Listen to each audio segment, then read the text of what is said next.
Hello friends, welcome to my YouTube channel K B classes. कैसे हैं आप सभी लोग? उम्मीद करते हैं ठीक ही होंगे। तो आज मैं क्लास 11 के बच्चों के लिए एनसीईआरटी की मैथ लेकर के आया हूँ। तो क्लास 11 के बच्चों की एनसीईआरटी मैथ आज मैं शुरू करने जा रहा हूँ। और इसमें आपका पहला चैप्टर है समुच्चय, सेट्स।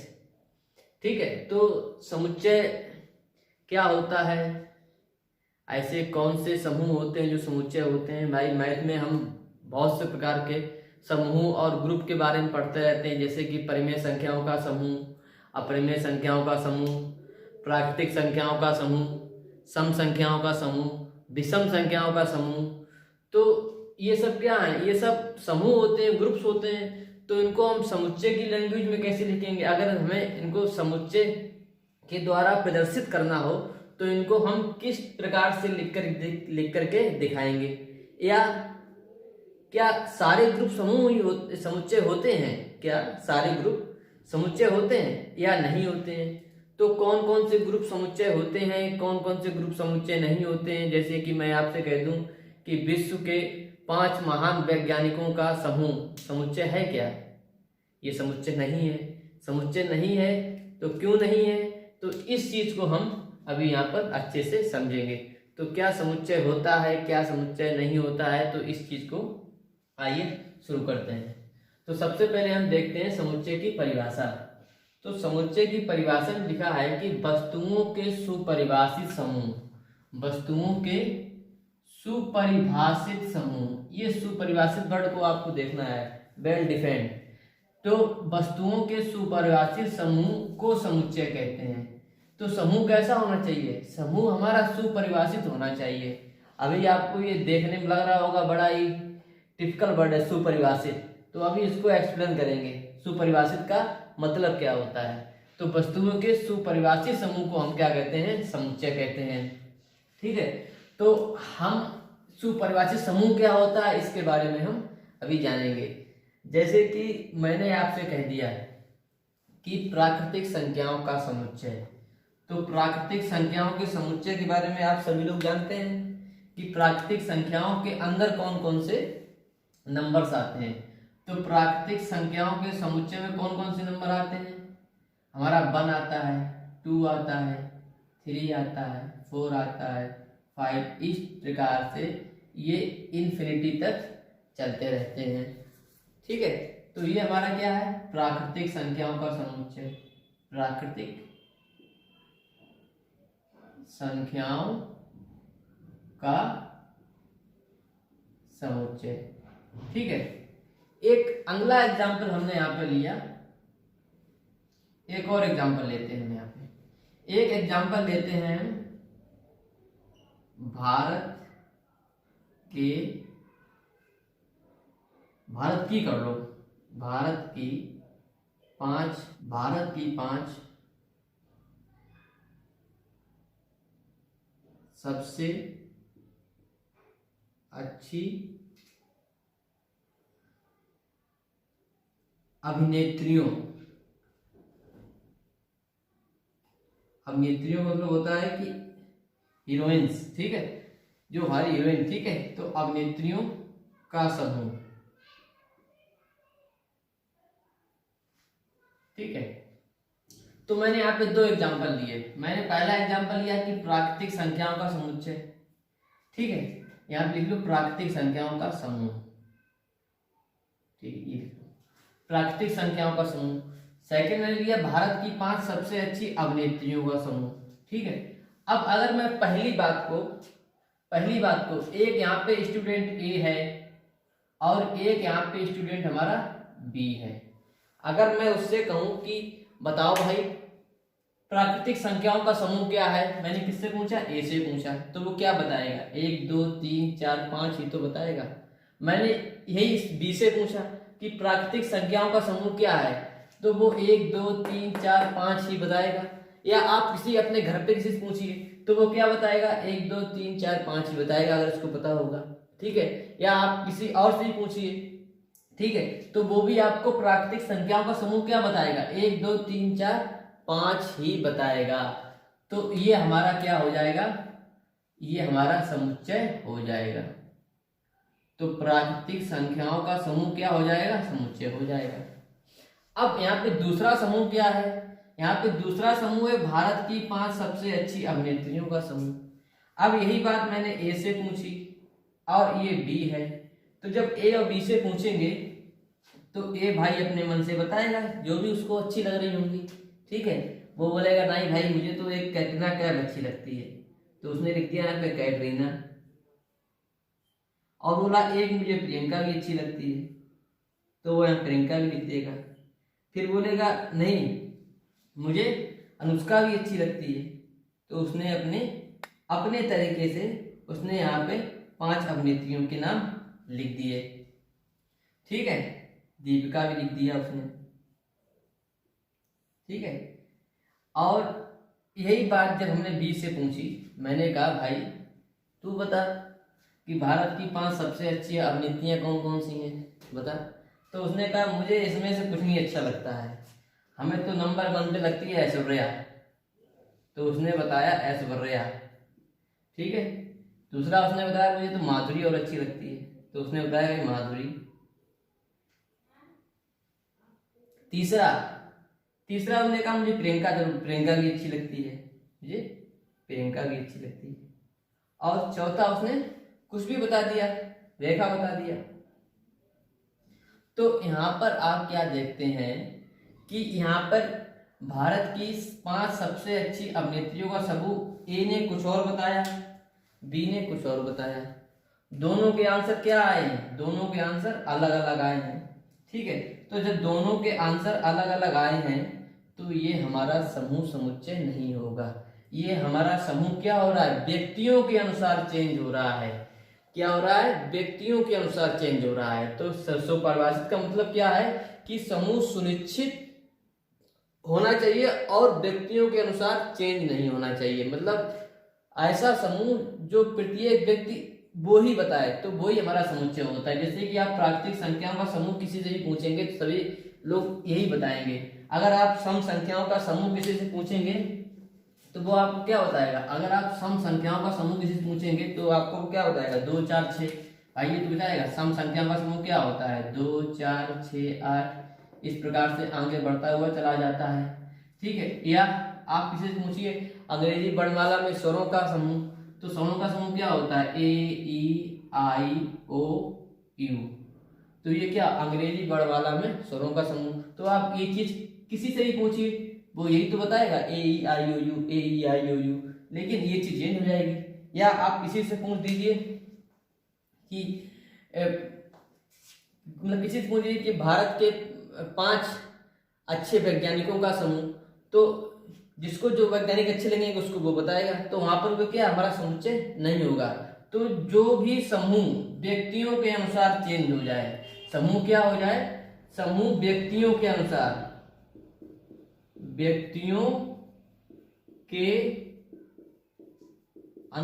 बदल जाए, तो जो भी समूह व्यक्तियों के अनुसार बदल जाए वो हमारा समुच्चय नहीं होता है। ये हमारा समुच्चय नहीं है। तो ये हमारा समुच्चय नहीं है, ठीक है। अब इसको तो तुम व्यक्तियों के अनुसार बदल ही नहीं सकते भाई। प्राकृतिक संख्याओं से मैं आपसे कहूं कि ये प्राकृतिक संख्याओं का समूह क्या व्यक्तियों के अनुसार बदल जाएगा? नहीं बदलेगा। आप किसी से पूछेंगे यही बताएगा, ठीक है।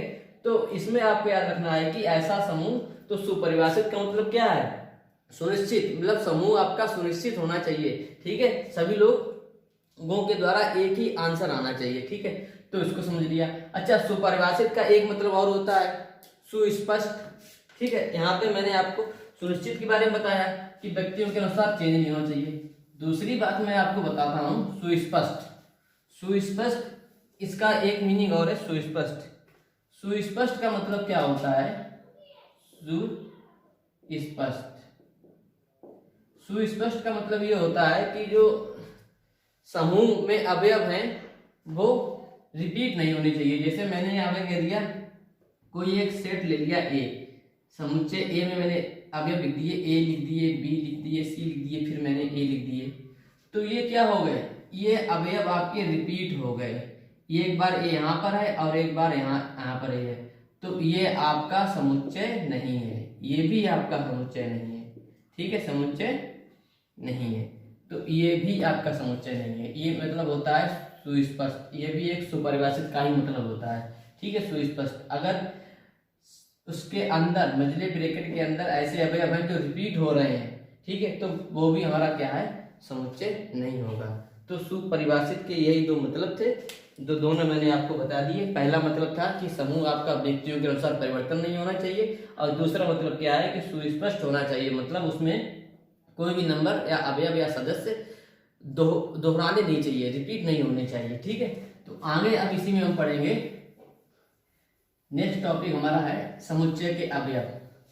तो टॉपिक तो कुछ नहीं है, सिंपल से ही है, लेकिन फिर भी स्टूडेंट को, बच्चों को प्रॉब्लम आती है कि उनसे अगर मैं बार बार अवयव कह रहा हूँ, सदस्य कह रहा हूँ, तो वो समझ ही नहीं रहे कि इसमें अवयव क्या है, सदस्य क्या है। तो उसको मैं एक बार समझा देता हूँ एक एग्जाम्पल से। जैसे कि मैंने यहाँ पे एग्जाम्पल ले लिया सम संख्याओं का समुच्चय, मैंने लिया सम संख्याओं का समुच्चय, मैंने यहाँ पे ले लिया सम संख्याओं का समुच्चय, ये एक एग्जाम्पल। तो सम संख्याओं का समुच्चय क्या आएगा, सम संख्याओं का समुच्चय आएगा 2, 4, 6, 8, 10, इस टाइप से आगे बढ़ता चला जाएगा। तो बेटा इसके अंदर जो ये 2, 4, 6, 8, 10 लिखे होते हैं, यही आपके होते हैं अवयव। क्या होते हैं, अवयव। और इन्हीं को हम कहते हैं सदस्य, और इंग्लिश में इन्हें कहते हैं एलिमेंट, इंग्लिश में इन्हें कहते हैं एलिमेंट। तो इन्हीं को तो हम कहते हैं सदस्य हो, अवयव हो या एलिमेंट हो, ठीक है। इतनी बात समझ में आ गई आपको, ठीक है। तो समुच्चय के अवयव आपको क्लियर हो गया। आगे आपका है समुच्चय संकेतन। तो समुच्चय संकेतन भी हम इसी एग्जाम्पल से समझ लेंगे।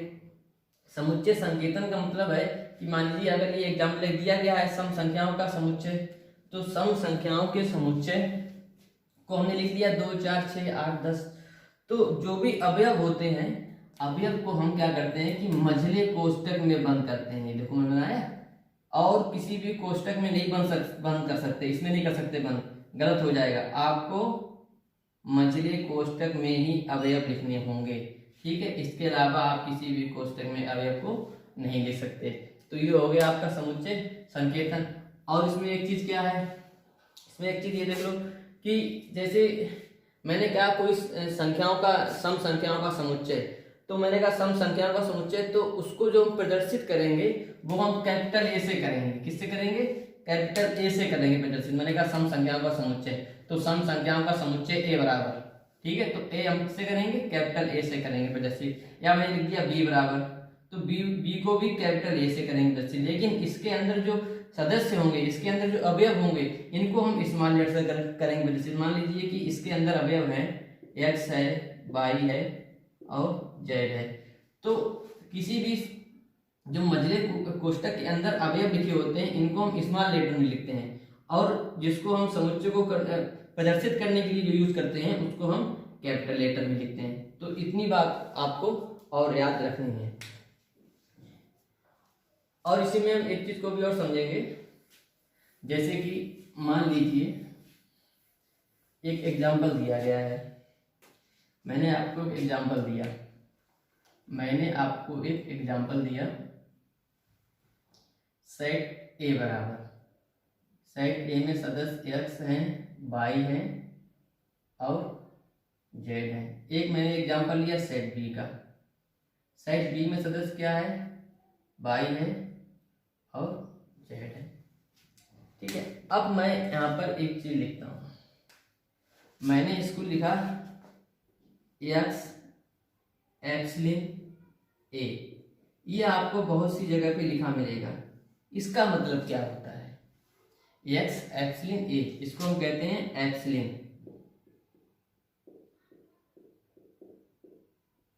एप्सिलॉन, ठीक है।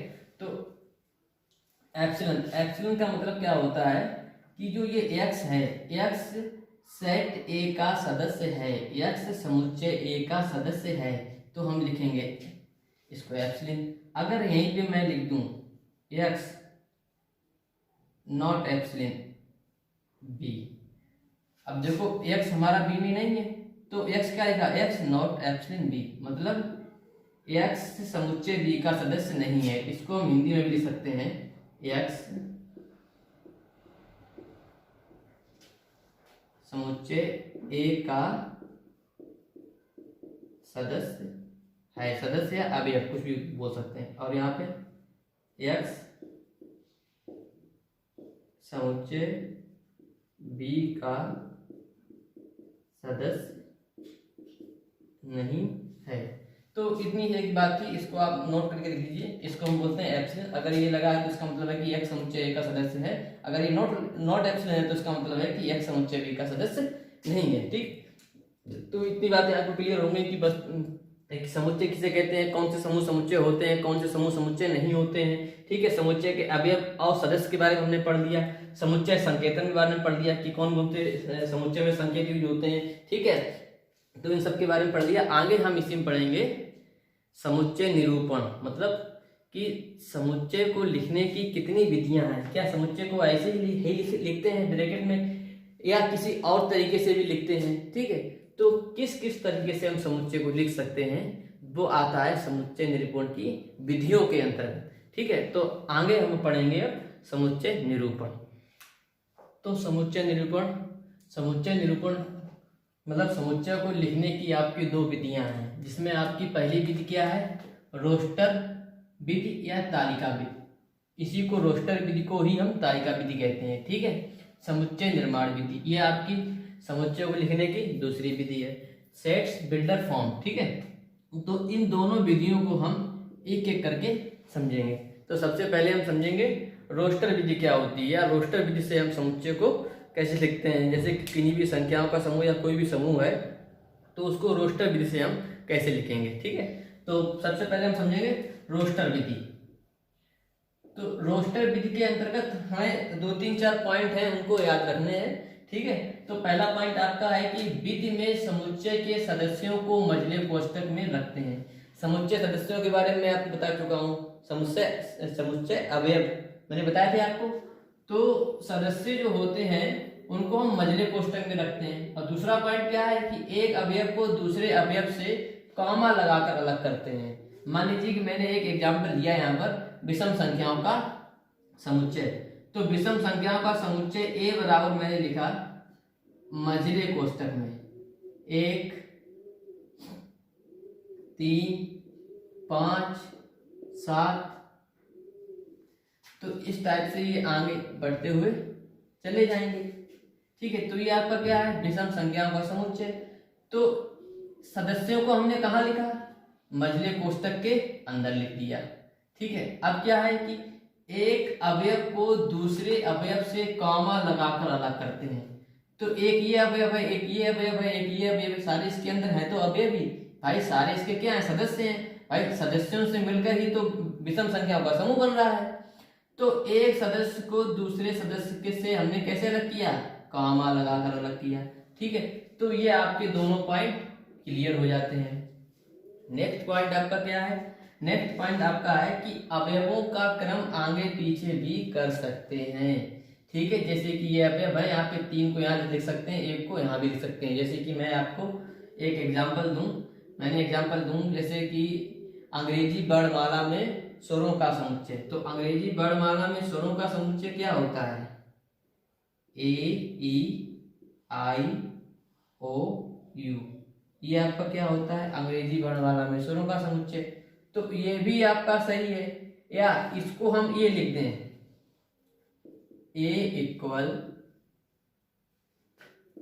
E, A, I, U, O। इस टाइप से अगर हम लिख दें तो ये भी हमारा सही है। सदस्य आगे पीछे हो जाने से समुच्चय में कोई दिक्कत नहीं आती। ये भी हमारा एक समुच्चय है और ये भी हमारा एक समुच्चय है। तो रोस्टर विधि में ये भी पॉइंट आपका क्लियर हो गया कि समुच्चयों के अवयव अगर आगे पीछे हो जाएं तो उस पर कोई भी फर्क नहीं पड़ता है। तो तीसरा पॉइंट आपका है कि रोस्टर रूप में लिखते समय अवयव को दोहरा नहीं सकते। ये आपका मोस्ट इंपॉर्टेंट पॉइंट है, इसको समझना है आप बहुत अच्छे से। तो ये कह रहा है कि रोस्टर रूप में लिखते समय अवयवों को दोहरा नहीं सकते। दोहराने से मतलब है कि जैसे मैं यहाँ पे एक आपको एग्जांपल दूं, SCHOOL, स्कूल शब्द में प्रयुक्त अक्षरों का समुच्चय, अक्षरों का समुच्चय। किसमें? स्कूल एक शब्द है, स्कूल क्या है? एक शब्द है, और स्कूल शब्द में प्रयुक्त अक्षर क्या है? SCHOOL, ये क्या है? स्कूल शब्द में प्रयुक्त अक्षर। तो इनका समुच्चय कैसे लिखेंगे? तो इनका समुच्चय हम लिखेंगे, मान लीजिए समुच्चय का नाम ए है, तो समुच्चय ए इक्वल, इसमें कौन कौन से शब्द प्रयोग हैं? एक तो आपका एस प्रयोग है, एक आपका सी प्रयोग है, एक आपका एच प्रयोग है। अब ओ दो बार है, लेकिन हम यहाँ पे ओ एक ही बार लिखेंगे, और एक आपने एल लिख दिया। तो ये आपका क्या हो गया? स्कूल शब्द में प्रयुक्त अक्षरों का समुच्चय। इसको दो बार नहीं लिखना है, अगर इसको हम दो बार उसमें लिख देंगे तो हमारा क्या हो जाएगा? हमारा समुच्चय नहीं रहेगा, वो हमारा गलत हो जाएगा। तो इतना आपको है रोस्टर विधि में जो आपके पॉइंट हैं, इतने पॉइंटों को आपको बहुत ही अच्छे से याद रखने हैं। आगे इसी में हम आपको समुच्चय निर्माण विधि के बारे में बताएंगे, और फिर उसके बाद हम रोस्टर विधि और समुच्चय निर्माण विधि दोनों की तुलना करेंगे, कैसे ये भिन्न होते हैं एक दूसरे से। तो आगे पढ़ते हैं समुच्चय निर्माण विधि के बारे में। तो समुच्चय निर्माण विधि में समुच्चय को हम कैसे लिखते हैं, इसको हम और सीखते हैं। तो यदि कोई समुच्चय, इसका देखते हैं पहले इसकी परिभाषा को। यदि कोई समुच्चय ऐसा हो कि, समुच्चय ऐसा हो कि उसके सभी अवयवों में कोई विशेष गुण हो, उसके सभी अवयवों में कोई विशेष गुण हो। विशेष गुण से कहने मतलब है कि मैंने अगर कह दिया कि अंग्रेजी वर्णमाला में स्वरों का समुच्चय, तो उसमें जितने भी अवयव होंगे ए ई आई ओ यू, तो इनमें एक विशेष गुण क्या है? इनमें एक विशेष गुण ये है कि ये अंग्रेजी वर्णमाला के स्वर हैं। ठीक है, तो ये होता है विशेष गुण। जैसे कि मैंने कोई एक नंबर ले लिया, वो मैंने कोई एक एग्जांपल ले लिया, जैसे कि मैंने कह दिया सम संख्याओं का समुच्चय, तो सम संख्याओं के समुच्चय में क्या आएगा? 2 4 6 8। तो 2 4 6 8 ये क्या है? इनमें एक गुण है। किसका गुण है? ये कि ये सम संख्याएं हैं, इनमें सम संख्याओं का एक गुण है। तो उसको ऐसे समझेंगे। तो सभी अवयव में कोई विशेष गुण हो, जितने भी उसमें अवयव हो उनमें कोई विशेष गुण होना चाहिए, तो उस गुण को मझले कोष्ठक में लिख देते हैं। अब मझले कोष्ठक में अवयव नहीं लिखेंगे, मझले कोष्ठक में क्या लिखेंगे? जो भी उनका गुण होगा। जैसे कि अगर उनका गुण है कि सम संख्याएं हैं, तो मझले कोष्ठक में लिख देंगे एक सम संख्या है। ठीक है, अगर विषम संख्या है तो x एक विषम संख्या है। ठीक है, अगर अंग्रेजी वर्णमाला के स्वर हैं तो x एक अंग्रेजी वर्णमाला का स्वर है। इसको लिखते कैसे हैं और उसको लिखने के लिए एक साइन का प्रयोग करते हैं, उसको भी आपको बताएंगे। जैसे कि मैंने यहाँ पे एक आपको एग्जाम्पल दिया, मैंने एग्जाम्पल दिया प्राकृतिक संख्याओं का समुच्चय। तो प्राकृतिक संख्याओं के समुच्चय को अगर आपसे कहें कि समुच्चय निर्माण विधि द्वारा लिखिए, तो समुच्चय निर्माण विधि द्वारा कैसे लिखेंगे आप? ए इक्वल, अब प्राकृतिक संख्या क्या होती है हमारी? 1 होती है, 2 3 4 5, इस तरीके से आगे तक चलती रहती है हमारी संख्याएं ये। तो इसमें हम कोई भी इन सारी संख्याओं में कोई भी इनका एक गुण क्या है? इनका गुण तो यही है कि ये एक प्राकृतिक संख्या है, तो इसको हम x मान के ऐसे लिख सकते हैं कि x, और ये साइन लगाते हैं सच दैट का, या इसको हिंदी में बोलते हैं ऐसा है कि। इस साइन का नाम है सच दैट। इसको क्या बोलते हैं? सच दैट, या हिंदी में बोल सकते हैं ऐसा है कि। तो मैंने आपको क्या बताया, इसमें अवयव नहीं लिखते हैं, तो इसमें हम क्या लिखेंगे? सिर्फ उसका गुण लिखेंगे। तो x सच दैट x एक किस संख्या है? प्राकृतिक संख्या है, और मझला कोष्ठक हमने बंद कर दिया। x ऐसा है कि, इसको क्या पढ़ेंगे, x ऐसा है कि x एक प्राकृतिक संख्या है, या इसको हम अगर सब्जेक्ट पढ़ेंगे तो x सच दैट x एक प्राकृतिक संख्या है, तो इसको ऐसे पढ़ेंगे, इसको ऐसे लिखेंगे। एक और एग्जांपल मैंने दिया आपको, अंग्रेजी वर्णमाला में स्वरों का समुच्चय, तो अंग्रेजी वर्णमाला में स्वरों का समुच्चय कैसे लिखेंगे, मान लो बी मान लो, तो इसमें क्या मानेंगे, x सच दैट x ऐसा है कि x अंग्रेजी वर्णमाला का एक स्वर है, ठीक है। और इसको हमने क्या किया, ब्रैकेट में बंद कर दिया। या हमने एक और एग्जांपल दिया, चलो नेक्स्ट एग्जांपल को हम क्या करेंगे, जब इसकी तुलना करेंगे तब उसको हम समझेंगे, ठीक है।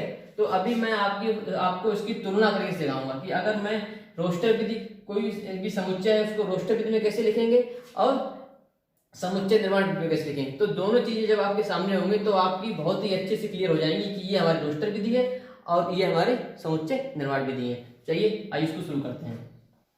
तो फ्रेंड्स आइए अब हम इनकी तुलना करके सीखते हैं कि किस समुच्चय को रोस्टर विधि में किस तरीके से लिखेंगे और समुच्चय निर्माण विधि में कैसे लिखेंगे। तो जैसे कि आपका एक प्रश्न दिया गया है कि धन पूर्णांकों का समुच्चय लिखना है, आपको क्या लिखना है, धन पूर्णांकों का समुच्चय। अब धन पूर्णांकों में क्या होते हैं, 1 2 3 4 5 6, ये सब हमारे क्या होते हैं, धन पूर्णांक होते हैं। तो अगर इसको हम रोस्टर विधि में लिखेंगे तो कैसे लिखेंगे, मान लीजिए ए कोई एक धन पूर्णांक का समुच्चय है, तो इसको क्या लिखेंगे, ए। धन पूर्णांक में क्या क्या नंबर आते हैं हमारे, 1 2 3 4, इस टाइप से आगे बढ़ते चले रहते हैं, हम 3 गिनती लगा देते हैं। तो ये हमारा क्या लिख गया, रोस्टर विधि में। अगर इसी को हमें समुच्चय निर्माण विधि में लिखना है तो कैसे लिखेंगे हम, ए इक्वल, अब इसका गुण क्या है, इसका गुण है कि वो कैसा है, धन पूर्णांक है। तो पे नंबर ना लेके नंबर की जगह पे कोई हम एक x संख्या ले लेते हैं, x चर ले लेते हैं। तो हम यहाँ पे क्या लिखेंगे, x सच दैट x एक धन पूर्णांक है, क्या है, धन पूर्णांक है, इसको हमने लिख दिया। या आपसे क्वेश्चन इस टाइप से लिखा हुआ दे दे और कहीं इसको समुच्चय निर्माण विधि में चेंज करिए, तो अगर आपको ऐसे प्रश्न लिखा हुआ दे दे तो इसको आप इस टाइप से समुच्चय निर्माण विधि में चेंज कर सकते हैं। या अगर उसने ऐसे लिख के दिया और आपसे कहा समुच्चय निर्माण विधि में चेंज करिए, तो यहाँ धन पूर्णांक की जगह और क्या आप लिख सकते थे, धन पूर्णांक की जगह हम यहाँ पे ये भी लिख सकते थे कि x सच दैट x एक प्राकृतिक संख्या है, क्योंकि ये तो उसने दिया नहीं गया भाई, ये चीज तो लिख के देगा नहीं, तब वो सिर्फ ये प्रश्न देगा जब वो चेंज करने के लिए कहेगा कि रोस्टर विधि से समुच्चय निर्माण विधि में चेंज करिए, और रोस्टर विधि में आपको ऐसे लिख के दे देगा। तो इसके अंदर क्या दिख रहा है आपको, धन पूर्णांक भी दिख रहे हैं और ये प्राकृतिक संख्याएं भी हैं। तो हम इसको लिख सकते हैं कि x सच दैट x एक प्राकृतिक संख्या है या x सच दैट x एक धन पूर्णांक है, दोनों आपके सही होंगे। आगे इसमें हम देखते हैं विषम संख्याओं का समुच्चय।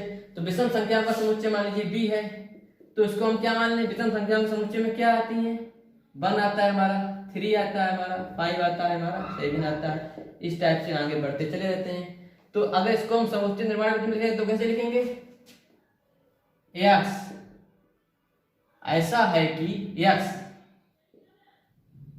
एक विषम संख्या है, विषम संख्या है, ब्रैकेट में आराम से बंद कर दिया। तीसरा है कि स्कूल में प्रयुक्त अक्षरों का समुच्चय, तो इसको कैसे लिखेंगे, SCHOAL, ओनली एक बार L, ठीक है। इसी को अगर हम इसमें लिखें तो कैसे लिखेंगे, इसमें लिखेंगे तो कैसे लिखेंगे कि x सच दैट x